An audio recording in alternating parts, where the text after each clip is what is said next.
we're in crisis mode. The world and the country's in crisis mode. How do we solve this problem to keep this business alive?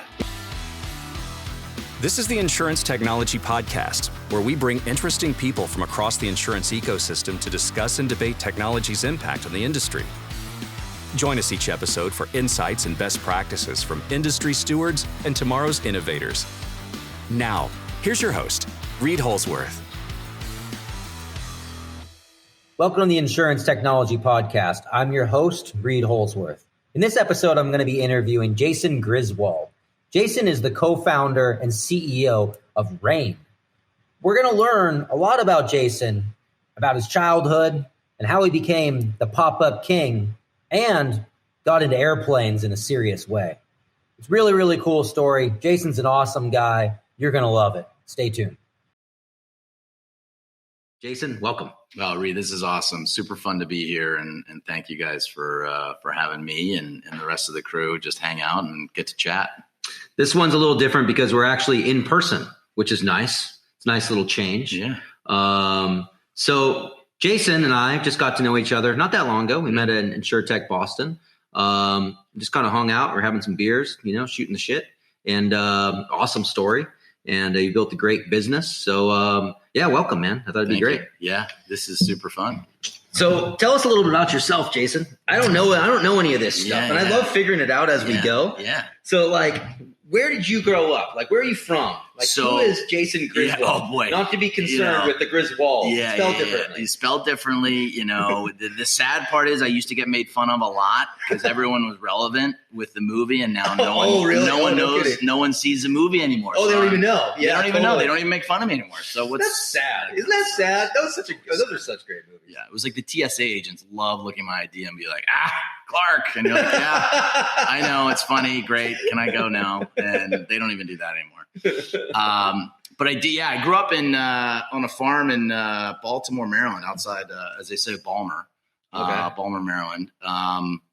And what kind of farm? Like a farm? It was a horse farm. Horse farm. So what type of horses? All thoroughbreds, race horses. Oh wow. And I used to ride races. Hard to tell by my larger figure, but I was oddly a jockey for 15 years. You were a jockey for 50. Wow. Riding races. So it's called timber racing or steeplechasing, where you it's like car racing, except you're on horses, and you got to get over a fence at 40 miles an hour, which a lot of times doesn't work out super awesome. So, oh wow, yeah. So it was that was kind of in the blood early on, and I don't know if you have a choice in those things or they just naturally infuse that you do it. But I would say growing up on a horse farm, that was the kind of scene. Is a bunch of us, grandfather did it. My dad, all his buddies did it. And I used to watch my dad, try to cut weight for, every spring, because none of us are jockey size, which is challenging at best. And we used to cut, I cut 50 pounds from January to May. Oh man. To ride in these races. For all you kids out there, it's not healthy, so don't do it. But that's crazy. What do? Just not eat? You just don't eat, and you work out, and you just, I would say in my 30s, it worked. And then I kicked over onto 40, and the process and my framework that I was dialed into stopped working. Oh, wow. And so that's why I was, my wife's like, I like to think you stopped because it was a dangerous activity, because you have 4 children and it's not a good idea. I was like, yeah, you're right. Yeah. You are right there. So yeah, that was a kind of a crazy process. And managed to get out of there with not too many broken bones. And so what did you do for fun outside of that then? Growing up on a farm, a lot of fun things to do. Yeah. Or maybe it's boring. I don't know. I didn't grow up on a farm. No, I love taking, we had, motorcycles and 4-wheelers, and we'd go ripping around the countryside and raise hell, and everybody get pissed because you're running your 4-wheeler across their land. And, but, it was super fun. And, we would, back then in Maryland in the wintertime, the ponds would freeze. We'd skate all the time, every day, all day. Man, we used to take that old 4Runner that I told you about, and we'd hook up a ski rope and we put one of our buddies in skis going down the driveway when it would snow a lot. And that was a really bad idea, I think really. It sounds pretty fun. I think steeplechasing was a better, safer process than that. I mean, you hit a little pavement with a sharp edge of the ski. We probably should have used water skis instead of real skis. But that's all right. Everybody seemed to survive. Yeah, good point. Yeah, that does make sense. It kind of chafes a little bit. Yeah. So I mean, it was just super fun growing up, and got to be out in the outdoors, and that's honestly one of my passions is being outside. And nice. I've tried to expose that to my kids. My teenage kids are like, "Thanks, Dad. We appreciate that, but we're going to move on from that process of hiking and camping." But I still have a 14 who you met, Sam, and my 10-year-old who still tolerate it. Nice. My wife likes it, I think, or she tolerates it. I'm not sure which one it is. But love getting out and camping and, getting outside. It's good for the soul. Same. I've tried to push that stuff with my kids, and they're kind of over it, but it's funny. Ironically, in the last week, my dad has been asking me, he's into hiking. I've done a lot of hikes. I love the outdoors like you. And my dad wants to hike Mount Shasta, because he lives out there in Northern California. Yeah. It's not like a huge hike. It's 14.5. It's not big elevation. It's all snow. It's glacier-ish stuff, which I don't love. But anyways, he's been asking me to do it for a while. And I was talking to my son about it. And he's like, hey, he hit me up and he's like, hey, I was looking into that Shasta thing and I want to go and do that. And I'm like, why? He's like, well, that mountain, there's all this mysterious things about it. Have you heard about this? All this Mount Shasta I've heard of stuff? Mount Shasta, but I'm not sure I'm up on the mysterious. It's they say there's aliens that live in the middle of it. There's vortexes. I don't know. There's all this weird stuff. What was that Witch Mountain? That movie? The kids go to Witch Mountain or something. Yes, it's this. This is maybe the movie was made after. I don't know. But anyways, and so we're gonna try to book it. So nice. That's cool. That's good. A 14er. That's a but it's I don't know. It'll be fun. Yeah. So it'll be cool. We're trying to book a 3-day mountaineering type thing. Yeah. And so, you do a little ice practice. Yeah. And all that good stuff. Yeah. So, but it's cool. It's funny because it's kids now, they just don't do it. No. It's crazy. You're here in my house. I'm like, I would love to live here. What are you doing? Yeah. Sitting in front of the screen all day. And we're not going to go off on this tangent because everybody goes off on this tangent. But I mean, it's how do you get them to connect to the outdoors like we did as kids? I grew up in Laguna Beach, California, which is kind of city, but it was canyons everywhere. Yeah. I was never in the house, ever. I came back just smelling like sagebrush. Right. Seriously. I mean, or is at the beach, Why wouldn't you be? There's actually a great book called The Comfort Crisis, and I can't remember the author. And it's this whole concept of we're in AC all the time, right? Everything is regulated to the mean, and it's we lost this kind of concept of, hey, go a day or two being hungry. Yeah, it's not a bad thing, true, right? And the book is really interesting. It goes down in this guy, super interesting, outdoor magazine author, I think, recovering alcoholic, was dude, I'm in a bad place. Finally figured out, wait a minute, I got to go on this search, this kind of soul search of what it means to be this kind of non-comfort life. And he discovers all the science and all these cultures that kind of create discomfort, which is healing. It's happiness and healing. And instead of popping a pill, you're sort of creating a little discomfort in your life. And this guy went in the Alaskan bush for 30 days to go caribou hunting, and sort of whole kind of evolution. But it's an awesome read. Yeah. And I kind of identified with it. This is what I'm trying to help my kids. And hopefully, instead of telling them you should not put you should put your phone down. It's they look at me like that. You're just as bad. I'm like, got it. But it's all right, let's go outside or let's go to the air show. And instead of looking at your phone, you're looking straight up in the sky. And it's just how do you find these things that identify with these kids to be all right, I can put my phone down and engage, but never going to get rid of it. It's crazy. It's wild, man. When my oldest, he's now 15, and it's funny, people wouldn't believe this, but I was his Cub Scout leader. Cub Scout and Negroes and Boy Scouts. I'm having a hard time with that. I know, right? Yeah, right. I don't care. It's cool. And so, but I was the leader for all these kids, and it's insane. The children, they're just so afraid of the outdoors. Yeah. It's too hot. It's too cold. It's the bugs. It's the things. It's the, I can't touch that. And they're just like afraid of all this stuff. Totally. And, educating them on that, that's why, that kind of program is nice because you kind of get them out there and they start to get used to it and whatnot. And I think, but it's all that stuff, it just dies off. Yeah. They're just not into it. No. Middle school and all those kids are done. They're done with that. My kids call it forced family fun when we do these things. And actually, the bus I showed you is called MFJ for Mandatory Family Joy. So now there's. So for context, you have a bus. What is the bus? Sorry, we're totally all over the place right now. But that's okay. Look, like we've been talking about, like do stuff that's unpredictable. I thought it would be kind of cool to retro a 40-foot school bus. And that's pretty cool. Typically my wife is the brakeman in the relationship, and she failed her job and thought it would be a cool idea to go get this bus. So I bought it on Craigslist, sight unseen. Unlike you, I'm probably not that handy around the engine. So I went to visit this guy, and I brought my two younger boys. I was like, all right, guys, we're going to go check out this bus. And they're like, what? I'm like, just get in the car. Let's go. It's like an hour away.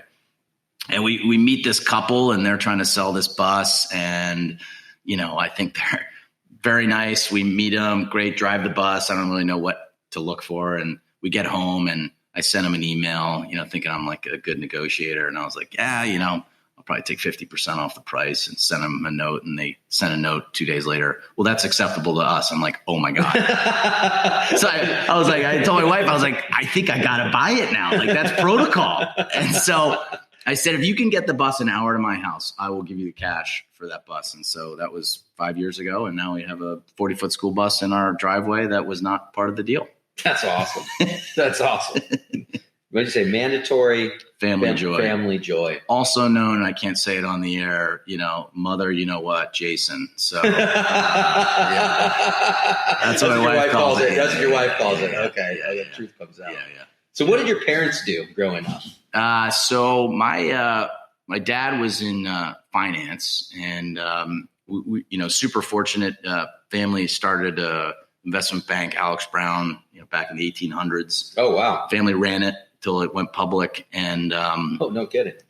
So it's funny because the entire family went into banking. Yeah, and I remember leaving college and like, okay, you going into banking. I was like, I don't think that's going to be my bag. Yeah. And so it was really fun I love the history of it. And I really appreciate, what those that were before us had to do to really run these businesses in times that were just so bad, right? During the Depression. I mean, how you made it was you were a decision away from not making it and affecting lots of lives. So, it was really fun to learn and kind of be around that, but that wasn't really, the finance banking side was not my bag. I was much more on the operations, kind of liked getting out and getting the hands dirty a little bit. So I sort of went into my own thing. What did you want to do instead? What did you actually want to do? Because here's what you want to do. So big difference. Yeah. What I wanted to do was continue to be on the farm playing with, tractors and equipment. And really? You want to be a farm boy? I want to dig holes with big equipment. I just love playing around with that stuff. And I worked on a farm every summer for a while, making probably $3 an hour. Super fun. Oh, wow. Yeah, it was awesome. And I wasn't very good at it, though. I remember I had You're to not good at digging holes? Well, so part of the job was you had to put together these big batwing, 40-foot batwing mowers, right? The big, if you ever seen these the big tractor mowers, and then the batwings come up. Oh, yeah. I know what you're talking about. Yeah, of course. Yeah. So those are 40 feet long? Oh, they're wide, Holy massive, right? Because they're covering hundreds and hundreds of acres. So the guy whose farm I worked at, he would, hire me and a couple of these guys and be like, all right, you guys, they'd show up in boxes. You got to put them together. Well, what do I know? I'm taking direction, putting it together. And, next thing you know, the guy, the next summer, I'm like, oh, I'm back for the job. He's like, well, the only issue is we got a lot of recalls on those batwings because you didn't put the gearbox together right. And I really screwed this thing up. So, but I loved being on a farm. I loved, working with equipment and, still play with it, just couldn't figure out how to make a living doing that. So, so I went into, one of my early mentors hired me in the internet advertising days back in the 90s. Okay. It's like, okay, what is that? And it was like, yeah, we figured out technology when bandwidth was an issue. We had a technology that was able to take really large flash file sizes and actually cache them on the user's machine and play in between page breaks off the cache and not the stream. So you can imagine, rich media back then, we sort of defined the category. It was all about offline TV, and internet. Google didn't even exist at that point. Right. And so we developed this technology, and it was super fun because we'd be able to go into General Motors and Ford and be like, all right, you're spending, $50 million on these TV ads. Why don't you just take a fraction of that, put that creative online? We have the technology to go do the ad buy on Yahoo, AOL, MSN, Sportsline, whatever. And so we defined a category, which is super fun. And what I loved is we spent 6 years defining the category and getting our teeth kicked in going into the creative guys at the TV side, because we were trying to sort of show them, hey, we can do 30 frames per second sight, sound, and motion. You just got to put that in, in the technology, and they would be like, get out of here. We do $1 million, budgets. Well, you know what? After by the time we sold the company, those guys were coming looking for companies like ours to get a job, because why are they spending so much money on TV when they could spend it online and get so much more reporting? So super fun.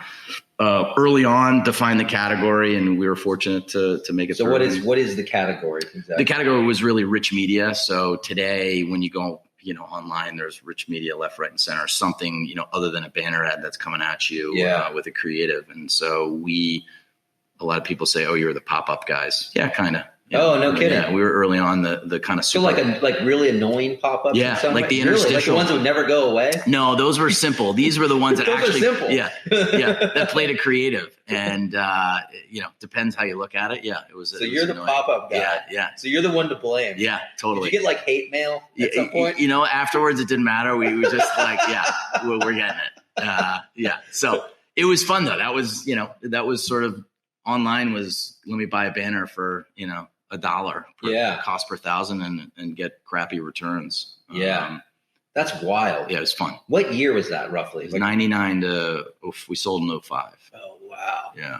That's a wild time. Yeah, right through 9/11. I mean, when 9/11 hit, business just went from this to like nothing. And I was running sales, young guy, and I remember our CEO was like, "Hey, Jason, can you call our partner and figure out how we get paid?" And I was like, "Well, that's not my job." And like, "Well, it is now, because we're not going to make payroll next week. So you got to get as much money as you can, because our outstanding is massive." And you're like, "Oh, this is serious." And that to me was the best. I mean, I went to business school and did all that stuff in entrepreneurship. That's cool. You can learn that from a book, but that is where you learn how to deal with people, and you had to work together to work it out, because they're suffering too, right? They're like, "Dude, I hear you, man, but you're one of 50 that I got to pay." And you're like, "All right, well, how do we work this out?" So I find things like that were very formative for me, and just the experience. What way though? Is it because you just had to really develop relationships at another level with people when it comes to that kind of stuff? Because everybody's struggling. And you're like, "Dude, like, come on, man, you got to help me out." Yeah, because if you went by the book and said, "Well, you owe me $100,000," like, "Well, I'm not going to pay you $100,000," and that's the end of the conversation. Versus like, "Look, I get it. You're out, 90, 120. Our terms are 30. How do we work this out? Can I get a little bit now? Can we work out a plan? Like, what's going to work for you? This is going to work for us." And like, there's nobody telling you how to go do that. Right. And there's no book on that. It's more like, we're in crisis mode. The world and the country's in crisis mode. How do we solve this problem to keep this business alive?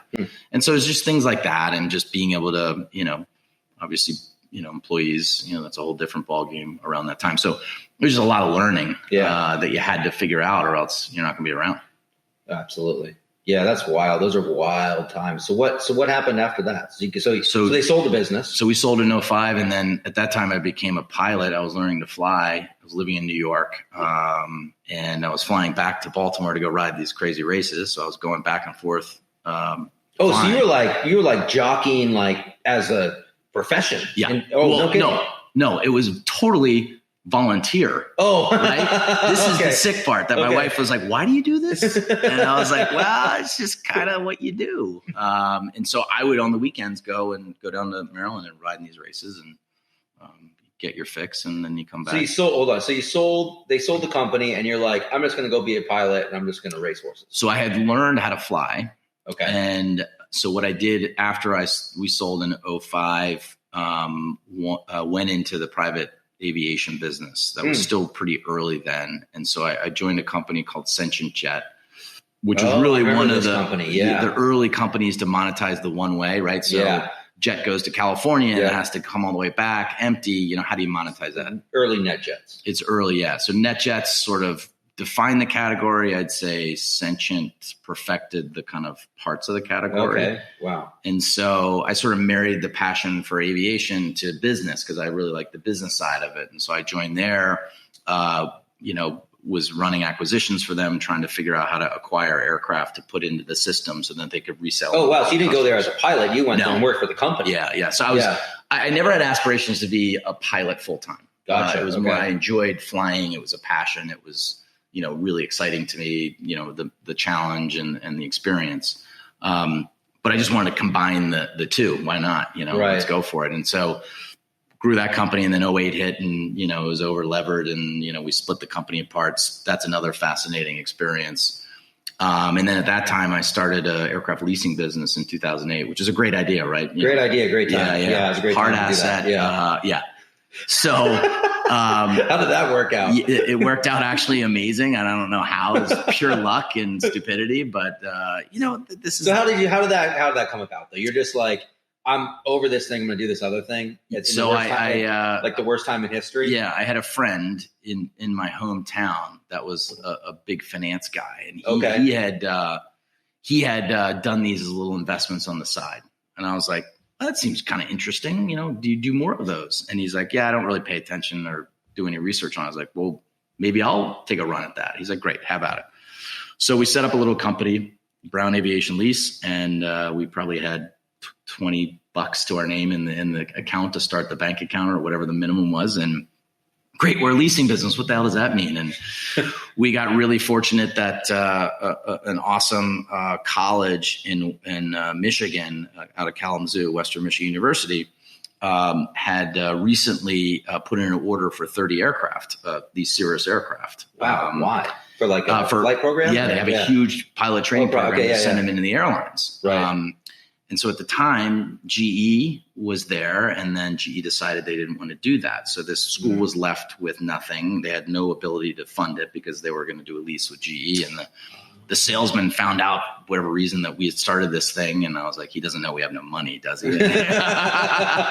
So he called me up, and I literally flew to Kalamazoo, and I'm like on the way to the meeting, and I'm calling my partner like, I don't understand finance or leasing. Like, what do I do? He's like, just go talk to the guy.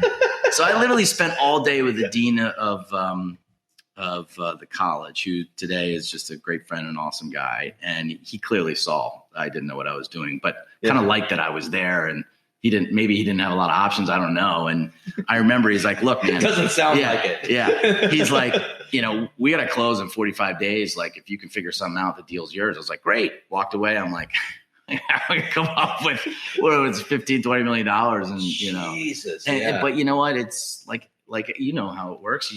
You figure it out. And we were, through luck, I wouldn't say anything other than luck, we were able to have some relationships with bankers that were willing to fund as long as we could come up with the equity, and we were able to pass the hat around and figure it out. And we did this deal, and it turned out to be an unbelievable opportunity and deal. And we became a client for 10 years with Western Michigan, at least an aircraft. And we grew that business. I think we had over 100 aircraft when we sold it this year. Man. It was awesome. Yeah, it was a good run. When did you sell it? A couple months ago, actually. Really? No kidding. Yeah. Holy moly. Yeah. Free bus. Yeah. Or an after bus. Yeah, after bus. After bus. We didn't throw the bus in the leasing business. I wanted to. That would have been better. Yeah. Wow, Jason Griswold, folks. What an amazing story. I mean, this guy's something else. Starts a business with basically nothing in an account, goes out and closes a massive deal, long-term deal it ends up, but at the time didn't know it. They had to go raise $20 million to make this deal a reality, goes and gets it done. I mean, that's not faking it till you make it. That is making it. That is doing it. I always say, go out and close deals. What did he do? He didn't go out and build the best technology or do all this entrepreneurial stuff. He went out and closed a monster deal and got it done. And then what did he do? Just sold the business a couple months ago at the time of this recording. And I don't know what he sold that business for, but I'll tell you what, 100 planes, I mean, that's legit, like seriously legit. What an awesome, awesome story. In the next episode, we learn how Jason got into insurance and all the work he's done around drones. Really, really cool stuff. Stay tuned.